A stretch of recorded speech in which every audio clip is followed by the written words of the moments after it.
Добрый день! Сегодня я приготовлю сливочное, нежное и ароматное домашнее мороженое. 2 основных ингредиента и идеальный десерт готов. Поехали!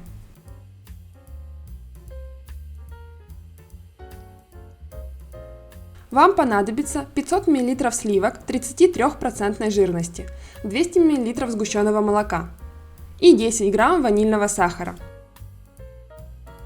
Готовить мороженое очень просто. В емкость выливаем охлажденные сливки и добавляем ванильный сахар.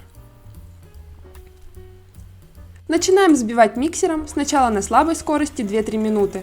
Должны образоваться слабые пики.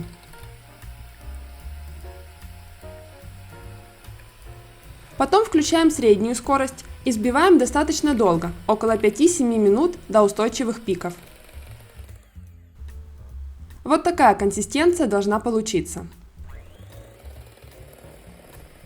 Теперь пришло время добавлять сгущенное молоко.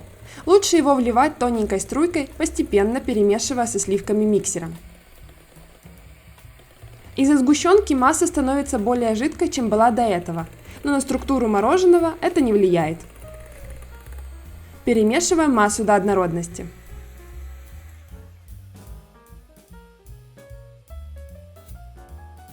Теперь осталось перелить мороженое в емкость, в которую оно отправится в морозильную камеру на 5-6 часов для замерзания.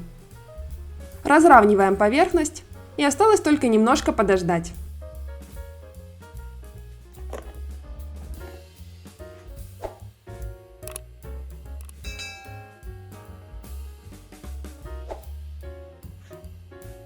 Прошло 6 часов, и я могу формировать шарики мороженого. Я это делаю специальной ложкой для мороженого и перекладываю шарики на тарелку.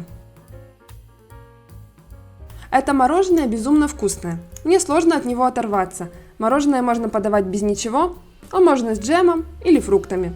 Обязательно приготовьте по нашему рецепту и приятного аппетита!